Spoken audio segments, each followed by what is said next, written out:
It might be a good opportunity to discuss your technique for the posterior capsulotomy. Well, I think what I would do is again use a needle here. So and on the needle have some viscoat. So typically a dispersive viscoelastic, and use your 26 gauge needle. Make an incision in the posterior capsule, and then immediately inject some viscoat to push the anterior hyaloid face back. Because the key here is not to disturb the anterior hyaloid. If you don't disturb the anterior hyaloid, you're entering this retrolental space, which is between the anterior hyaloid and the posterior capsule. So if you can push the hyaloid back and safely into the space, then creating the rhexis is very similar to doing an anterior capsulotomy, and then grasp it with forceps and tear as you would. And you don't have to make it very large, because obviously all you're trying to do is to clear the visual axis. So it can actually be quite a small capsulotomy. So long as you get rid of the plaque that that you've got in the visual axis.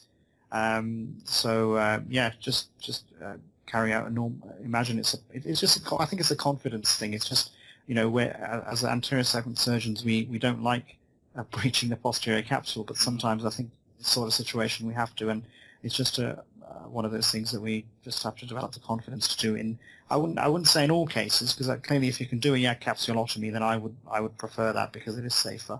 But I think in certain cases you do have to have that technique up your sleeve.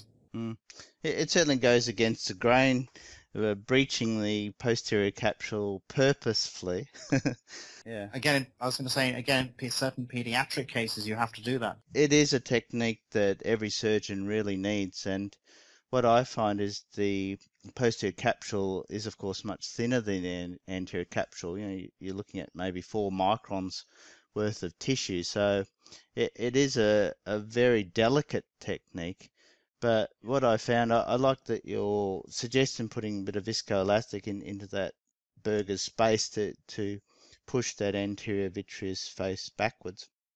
But what I found with the posterior capsular axis, it doesn't tear out. In fact, it more tends to spiral in. So you can quite nicely make a small posterior capsular axis without the fear of it tearing out. You always feel that it's going to tear out, like say the anterior capsule, but that when you think about the geometry, the anterior capsule is anteriorly convex, whereas the posterior capsule is concave. So yeah, so it tends to spiral in rather than tear out. Yeah, I think that's a great point, and I think that certainly the point you make there should give anterior segment surgeon confidence, and then they can perform this rhexis without it tearing out. Because, and also there's a lot of capsule there, isn't there? I mean, the distance between the center of your posterior capsule and your equator is much greater than it